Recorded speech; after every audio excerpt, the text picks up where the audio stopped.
ಯಾರೂ ಕೂಡ ದ್ವೇಷದ ರಾಜಕಾರಣಕ್ಕೆ ಸ್ವಾಮೀಜಿಗಳ ಮೇಲೆ ಮಾಡುವಂಥ ಪ್ರಶ್ನೆ ಇಲ್ಲಿ ಉದ್ಭವ ಆಗೋದಿಲ್ಲ. ಈಗಾಗಲೇ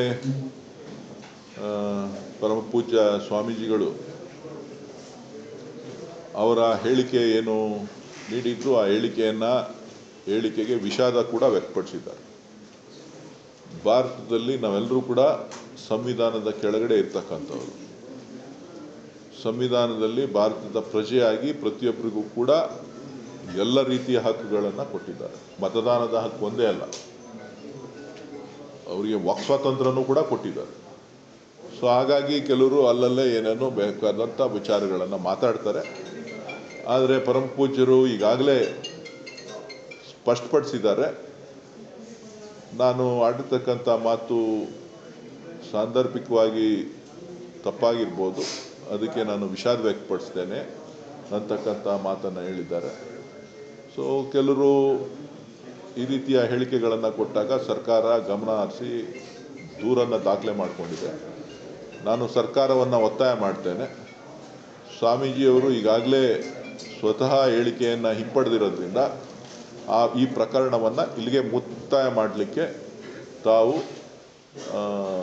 ಆದೇಶವನ್ನು ಸಂಬಂಧಪಟ್ಟಂಥ ಇಲಾಖೆಗೆ ಕೊಡಬೇಕು ಅಂತೇಳಿ ಮಾನ್ಯ ಮುಖ್ಯಮಂತ್ರಿಗಳಲ್ಲಿ ಮನವಿ ಮಾಡ್ತೇನೆ.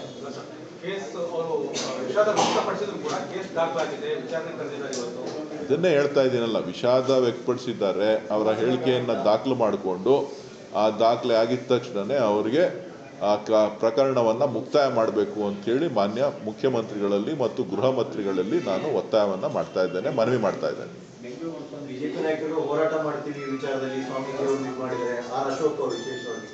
ನೋಡಿ, ಬಿಜೆಪಿಯವರು ಹೋರಾಟನ ಯತ್ನಾಳ್ ವಿರುದ್ಧ ಮಾಡ್ತಾರೋ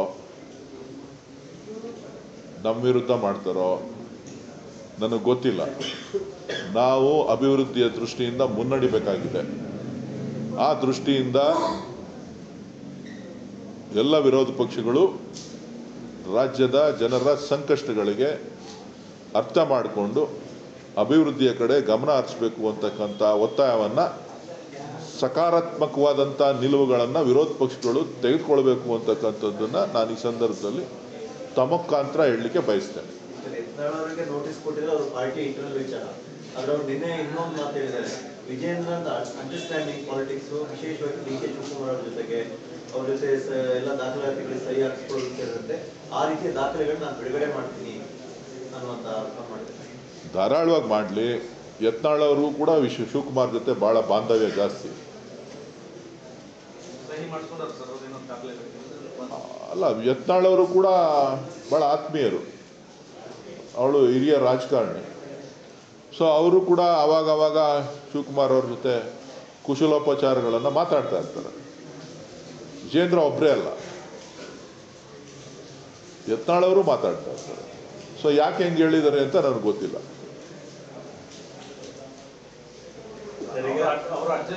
ಬಿಜೆಪಿ ಕಟ್ಟೋಕೆ ಅಡೆತಡೆ ಆಗ್ತಾ ಇದೆ, ಅದಕ್ಕಾಗಿ ಬದಲಾವಣೆ ಮಾಡೋಕ್ಕೋಸ್ಕರ ಹೋರಾಟ ಮಾಡ್ತಾ ಇದ್ರು ನಾವು ವಿಜೇಂದ್ರ ಅವ್ರನ್ನ. ನನಗೆ ಅವರ ಆಂತರಿಕ ವಾಚಾರ ಬೇಡ. ಯತ್ನಾಳ್ ಅವರು ಡಿ ಕೆ ಶಿವಕುಮಾರ್ ಅವ್ರ ಜೊತೆ ಕೂಡ ಚೆನ್ನಾಗಿ ಒಳ್ಳೆ ಬಾಂಧವ್ಯವನ್ನು ಇಟ್ಕೊಂಡಿದ್ದಾರೆ.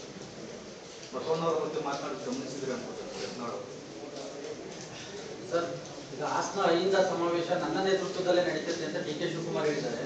ಬಟ್ ಅದು ಸಿದ್ದರಾಮಯ್ಯ ಸ್ವಾಭಿಮಾನ ಸಮಾವೇಶ ಅಂತ ಹೇಳಿ ಬಿಂಬಿತವಾಗ್ತಾ ಇದೆ. ಇಲ್ಲ, ಅದು ಕಾಂಗ್ರೆಸ್ ಪಕ್ಷದ ಸಮಾವೇಶ ಅಂತೇಳಿ ಮಾಡ್ತಾ ಇರ್ತಕ್ಕಂಥದ್ದು. ಅದು ಒಂದು ಕಡೆ ಮಾಡೋದಲ್ಲ, ಸುಮಾರು 3-4 ಕಡೆ ಮಾಡೋ ಸಾಧ್ಯತೆಗಳಿದೆ.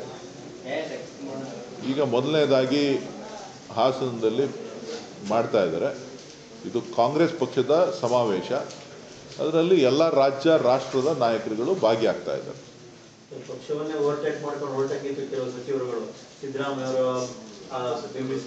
ಕೆಲವರು ಅವ್ರು ಹೇಳಿಕೆ ಕೊಡುವಾಗ ಅವರನ್ನು ಓಲೈಸ್ಕೊಳ್ತಕ್ಕಂಥ ಪ್ರಯತ್ನವನ್ನು ಮಾಡ್ತಾರೆ.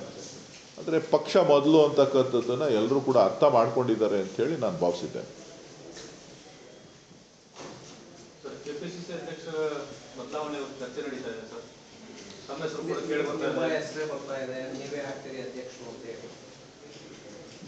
ಕೆಪಿಸಿಸಿ ಹುದ್ದೆನೂ ಖಾಲಿ ಇಲ್ಲ, ಬೇರೆ ಹುದ್ದೆನೂ ಖಾಲಿ ಇಲ್ಲ.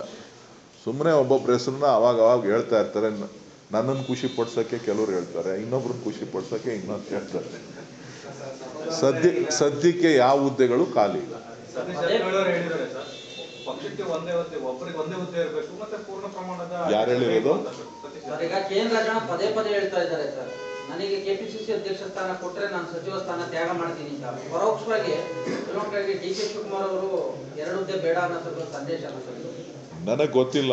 ರಾಜಣ್ಣ ಅವರು ಭಾಳ ಹಿರಿಯ ನಾಯಕರು, ಅವರು ಸರ್ವ ಪಕ್ಷದ ನಾಯಕರಿಗಿನ್ನ ಹೆಚ್ಚು ಶಕ್ತಿ ಇರ್ತಕ್ಕಂಥವ್ರು. ಅವರ ನಾಯಕತ್ವದಲ್ಲಿ ಪಕ್ಷ ಇನ್ನೂ ಜಾಸ್ತಿ ಸಂಘಟನೆ ಆಗ್ತದೆ ಅಂತಕ್ಕಂಥ ವಿಶ್ವಾಸ ಅವ್ರಿಗಿದೆ ಅಂತ ಕಾಣಿಸ್ತದೆ. ಹಾಗಾಗಿ ಅವರು ದಳದವ್ರನ್ನ BJP ಅವ್ರ ಜೊತೆ ಒಳ್ಳೆ ಸಖ್ಯ ಇಟ್ಕೊಂಡಿದ್ದಾರೆ. ಅನೇಕರನ್ನ ಕರ್ಕೊಬರ್ಬೋದು ಪಕ್ಷಕ್ಕೆ ಅಂತ ಕಾಣಿಸ್ತದೆ. ಹಾಗಾಗಿ ಪಕ್ಷದ ನೇತೃತ್ವವನ್ನು ವಹಿಸಲಿಕ್ಕೆ ತುಡಿತದಲ್ಲಿದ್ದಾರೆ. ಧಾರಾಳವಾಗಿ ಪಕ್ಷದ ಹೈಕಮಾಂಡ್ ಕೊಟ್ಟರೆ ನಾವೆಲ್ಲ ಸಂಪೂರ್ಣ ಸಹಕಾರವನ್ನು ಕೊಡ್ತೇವೆ. ಪೂರ್ಣ ಪ್ರಮಾಣದ ಅಧ್ಯಕ್ಷ ಸ್ಥಾನ ಅವಶ್ಯಕತೆ ಇದೆ ಅಂತ ಮುಂಬರುವ ಚುನಾವಣೆಗಳಿದ್ದಾವೆ.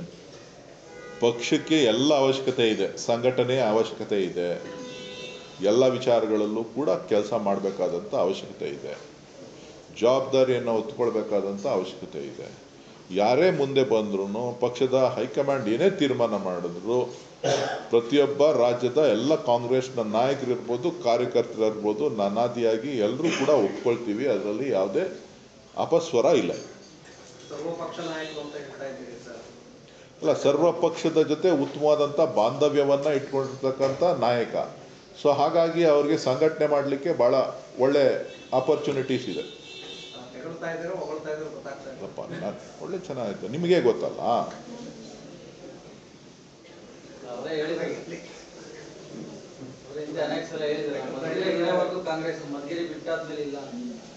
ಗೊತ್ತಿಲ್ಲ ನನಗೆ ಅದ್ರ ಬಗ್ಗೆ ಮಾಹಿತಿ ಇಲ್ಲ. ಅವರು ಮಂತ್ರಿಗಳಿದ್ದಾರೆ, ಹಿರಿಯರಿದ್ದಾರೆ, ಪ್ರಭಾವಿಗಳಿದ್ದಾರೆ. ಸದ್ಯಕ್ಕೆ ನಾನು ರೆಸ್ಟಲ್ಲಿ ಇದ್ದೀನಪ್ಪ ಅಣ್ಣ. ನಾನು ಆಸೆನೂ ಪಡೋದಿಲ್ಲ, ನಾನು ದುರಾಸೆನೂ ಪಡೋದಿಲ್ಲ. ನನಗೆ ಆ ಭಗವಂತ ಜನರು ಏನು ಕೊಟ್ಟಿದ್ದಾರೆ ಅದನ್ನು ಪ್ರಸಾದ ಅಂತ ಸ್ವೀಕಾರ ಮಾಡಿಕೊಂಡು ಕೆಲಸ ಮಾಡ್ತಕ್ಕಂಥ ವ್ಯಕ್ತಿತ್ವ ಇರ್ತಕ್ಕಂಥವ್ನು. ನಾನು ಯಾವುದನ್ನು ಹೇಳಿ ಕೇಳಿ ಪಡಿಬೇಕಂತಿಲ್ಲ. ಅದು ಸಿಗಬೇಕು ಅಂತಿದ್ರೆ ಅದು ತಾನಾಗೆ ಸಿಗ್ತದೆ, ಬೇಡ ಅಂತಿದ್ರೆ ತಾನಾಗೆ ಹೋಗ್ತದೆ. ಯಾವುದು ನಮ್ಮ ಸ್ವತ್ತಲ್ಲ, ಅದು ಸಾರ್ವಜನಿಕವಾದಂಥ ಒಂದು ಹುದ್ದೆಗಳು. ಕುಮಾರಸ್ವಾಮಿ ಹೇಳೋದು ಸರ್, ಮುಂದಿನ ಸಾರ್ವತ್ರಿಕ ಚುನಾವಣೆಯಲ್ಲಿ ರಾಮನಗರ ಜಿಲ್ಲೆ ಎಲ್ಲ ಕ್ಷೇತ್ರಗಳನ್ನ ಗೆಲ್ತೇವೆ ನಾವು. ಒಳ್ಳೆ ಆಶಾಭಾವನೆಯನ್ನು ಇಟ್ಕೊಂಡಿದ್ದಾರೆ. ಅವ್ರು ಹೇಳಿರೋದಕ್ಕೆ ಒಂದು ಮಾತನ್ನು ಹೇಳಲಿಕ್ಕೆ ಬಯಸ್ತೇನೆ. ಜಿಲ್ಲೆಯ ಕಾಂಗ್ರೆಸ್ನ ಶಾಸಕರುಗಳು ಜನರ ಆಶೋತ್ತರಗಳನ್ನು ಈಡೇರಿಸ್ತಕ್ಕಂಥ ನಿಟ್ಟಿನಲ್ಲಿ ಕೆಲಸ ಮಾಡಬೇಕು. ಅವರ ಹೇಳಿಕೆ ಏನು ಕೊಟ್ಟಿದ್ದಾರೆ ಅದನ್ನು ಒಂದು ಸವಾಲಾಗಿ ತೆಗೆದುಕೊಂಡು, ಪ್ರತಿಷ್ಠೆಯಾಗಿ ತೆಗೆದುಕೊಂಡು ಮುಂದಿನ ದಿನಗಳಲ್ಲಿ ಜಿಲ್ಲೆಯ ಋಣವನ್ನು 4 ಜನ ಶಾಸಕರು ತೀರಿಸುವಂಥ ಪ್ರಯತ್ನ ಮಾಡಬೇಕು ಅಂತ ಹೇಳಿ ವಿನಯಪೂರ್ವಕವಾಗಿ 4 ಜನರಲ್ಲಿ ಮನವಿ ಮಾಡ್ತೀನಿ. ಒಕ್ಕಲಿಗ ಸಮುದಾಯ ನಮ್ಮನ್ನು ಯಾವತ್ತೂ ಕೈ ಬಿಟ್ಟಿಲ್ಲ ಅಂತ ಹೇಳಿದ್ದಾರೆ. ನನಗೆ ಅದ್ರ ಬಗ್ಗೆ ಮಾಹಿತಿ ಇಲ್ಲ. ಅದನ್ನು ನಾನು ಒಕ್ಕಲಿಗರ ಸಮುದಾಯದ ವಿಚಾರನ ಹೇಳೋದಿಲ್ಲ. ಒಕ್ಕಲಿಗರು ಎಲ್ಲ ಪಕ್ಷದಲ್ಲೂ ಇದ್ದಾರೆ. ನಾನು ಒಕ್ಕಲಿಗನೇ. ನಾನು ಯಾವ ಜಾತಿ ಅಂತ ಗೊತ್ತಿಲ್ವಾ? ನಾನು ಒಕ್ಕಲಿಗನೇ. ಕಾಮಾಖ್ಯಗೆಲ್ಲ ಹೋಗಿದ್ರಿ, ಚನ್ನಪಟ್ಟಣದಲ್ಲಿ ಇಲ್ವಾಯ್ತು ಅನ್ನೋ ಕಾರಣಕ್ಕೆ ಅಕ್ಕೆ ತೀರಿಸಿದಿರಿ ಅಂತ. ನಾನು ಬಹಳ ವರ್ಷಗಳಿಂದ ನನಗೆ ಬೇಕಾದಂಥವರು ಹೇಳ್ತಾ ಇದ್ರು ದೇವಸ್ಥಾನಕ್ಕೆ ಬನ್ನಿ ಅಂತ. ಸಮಯ ಸಿಕ್ಕಿರಲಿಲ್ಲ. ಸಮಯ ಸಿಕ್ತು, ಹಾಗಾಗಿ ಹೋಗಿ ಬಂದಿದ್ದೀನಿ. ನಾನು ಜನನ ದೇವರು ಅಂತ ತಿಳ್ಕೊಂಡಿದ್ದೆ ಇದ್ದಷ್ಟು ದಿನನು. ಜನಗಳು ನನ್ನನ್ನು ದೂರ ಮಾಡಿದ್ರು. ಸೊ ಎಲ್ಲರೂ ಈಗ ಬರೀ ದೇವಸ್ಥಾನ, ಹೋಮ, ಹವನ ದಿನ ಬೆಳಗ್ಗೆ ಸಾಯಂಕಾಲ ಪುರೋಹಿತರು ಇದರಲ್ಲಿ ಕೇರಳ ಅಲ್ಲಿ ಇಲ್ಲಿ ಮಾಡ್ತಾನೆ ಇರ್ತಾರೆ. ಅದಕ್ಕೆ ಏನಪ್ಪ ಇರಲಿ ಅಂದ್ಬಿಟ್ಟು ನಾನು ದೇವ್ರ ಕಡೆ ಮುಖ ಮಾಡೋಣ ಅಂಥೇಳಿ ಜನನ್ ಬಿಟ್ಬಿಟ್ಟು ದೇವ್ರ ಕಡೆ ಮುಖ ಮಾಡ್ತಾ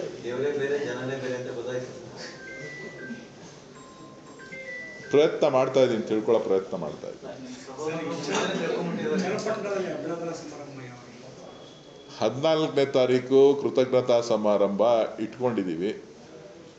ಸೊ ಕೆಲವು ಶಾಸಕರುಗಳು 14 ಬೇಡ, ಅಸೆಂಬ್ಲಿ ಆದಮೇಲೆ ಮಾಡೋಣ ಅಂತ ಹೇಳ್ತಿದ್ದಾರೆ. ಮುಖ್ಯಮಂತ್ರಿಗಳು ಉಪಮುಖ್ಯಮಂತ್ರಿಗಳು 14ನೇ ತಾರೀಕಿಗೆ ಸಮಯವನ್ನು ಕೊಟ್ಟಿದ್ದಾರೆ.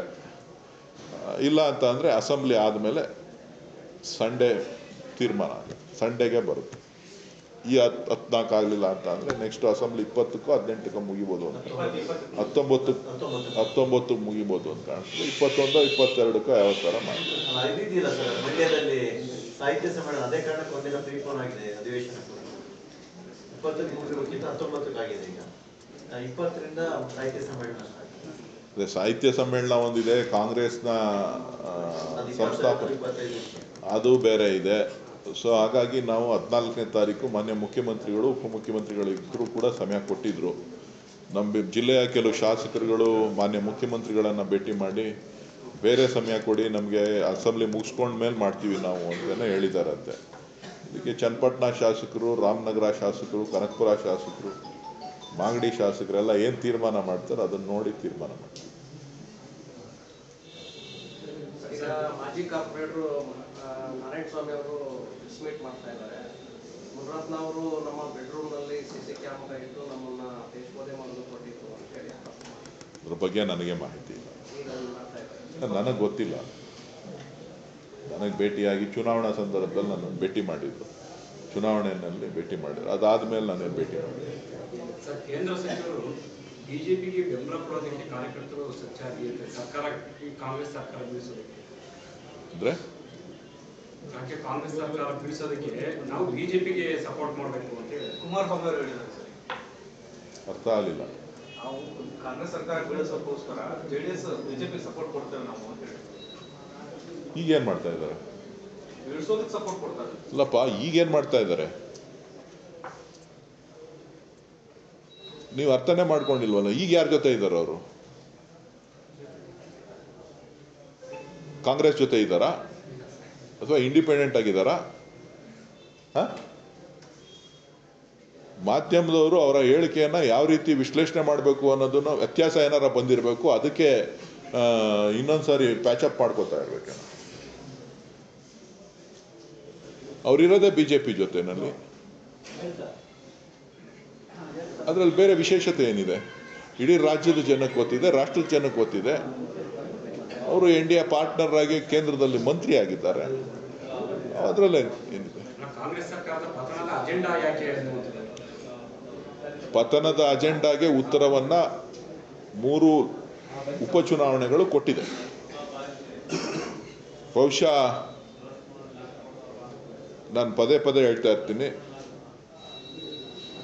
ಈ ಥರದ ಹೇಳಿಕೆಗಳನ್ನು ಹೊರತುಪಡಿಸಿ ರಾಜ್ಯದ ಅಭಿವೃದ್ಧಿಗೆ, ರಾಜ್ಯಕ್ಕೆ ಆಗ್ತಾ ಇರ್ತಕ್ಕಂಥ ಅನ್ಯಾಯದ ಬಗ್ಗೆ ಧ್ವನಿಯನ್ನು ಎತ್ತಿ ಕೆಲಸ ಮಾಡೋದನ್ನು ರಾಜ್ಯದ ಜನ ಇಷ್ಟಪಡ್ತಾರೆ. ಅದನ್ನು ಮಾಡಿ ಆಮೇಲೆ ಚುನಾವಣೆ ಬಂದಾಗ ಯಾರು ಏನು ಅನ್ನತಕ್ಕಂಥದ್ದನ್ನು ಜನ ತೀರ್ಮಾನ ಮಾಡ್ತಾರೆ. ಇದಕ್ಕೆಲ್ಲದಕ್ಕೂ ಕೂಡ ಎಲ್ಲ ಪಕ್ಷಗಳು ಕೂಡ ವಿಶ್ರಾಂತಿಯನ್ನು ಕೊಡ್ತಕ್ಕಂಥದ್ದು ಉತ್ತಮ. ರಾಜ್ಯದ ಬೆಳವಣಿಗೆಯ ದೃಷ್ಟಿಯಿಂದ ಆ ಬೆಳವಣಿಗೆ ಕುಂಠಿತ ಆಗದೆ ಇರೋ ರೀತಿ ನೀವು ಅಧಿಕಾರದಲ್ಲಿದ್ದಾರೆ, ಕಾಂಗ್ರೆಸ್ ಅವರು ಅಧಿಕಾರದಲ್ಲಿದ್ದಾರೆ, ದಳದವರು ಅಧಿಕಾರದಲ್ಲಿದ್ದಾರೆ, 3 ಪಕ್ಷಗಳು ಅಧಿಕಾರದಲ್ಲಿದೆ. ಯಾರು ಯಾರನ್ನ ದೂಷಣೆ ಮಾಡ್ಲಿಕ್ಕೆ ಆಗೋದಿಲ್ಲ. ದೂಷಣೆ ಮಾಡಬೇಕು ಅಂತ ಅಂದರೆ ಪ್ರತಿಯೊಂದು ಹೇಳಿಕೆಗಳನ್ನು, ಪ್ರತಿಯೊಂದು ನಡೆಯನ್ನು ನಾವು ದೂಷಣೆ ಮಾಡ್ತಕ್ಕಂಥದ್ದು ಸಾಧ್ಯ ಇದೆ. ಹಾಗಾಗಿ ನಿಮ್ಮೆಲ್ಲರಿಗೂ ಕೂಡ ಸಮಾನವಾದಂಥ ಅವಕಾಶಗಳಿರುವಂಥ ಸಂದರ್ಭದಲ್ಲಿ ರಾಜ್ಯದ ಜನರ ಹಿತ, ರಾಜ್ಯದ ಜೀವಂತ ಸಮಸ್ಯೆಗಳು ಪರಿಹಾರಕ್ಕೆ ನಿಮ್ಮ ಸೂತ್ರಗಳು, ನಿಮ್ಮ ಶ್ರಮ ಇದರ ಮೇಲೆ. ಚನ್ನಪಟ್ಟಣ ಚುನಾವಣಾ ಫಲಿತಾಂಶವನ್ನು ಸರಳವಾಗಿ ತೆಗೆದುಕೊಂಡಿದ್ದಾರೆ ಕುಮಾರಸ್ವಾಮಿ ಅವರು. ಮುಂದಿನ ಚುನಾವಣೆಗೆ 4ಕ್ಕೆ 4 ಗೆದ್ದು ತೋರಿಸ್ತೀವಿ ಅಂತ ಹೇಳ್ದಲ್ಲ ಆಗ್ಲೇ.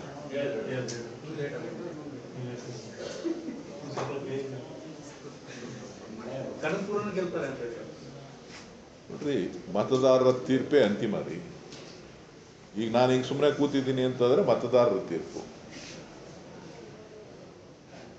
ಒಳ್ಳೆ ಚೆನ್ನಾಗಾಯ್ತಲ್ಲ. ಮತದಾರರ ತೀರ್ಪನ್ನ ಪ್ರಶ್ನೆ ಮಾಡೋಕ್ಕಾಗುತ್ತಾ?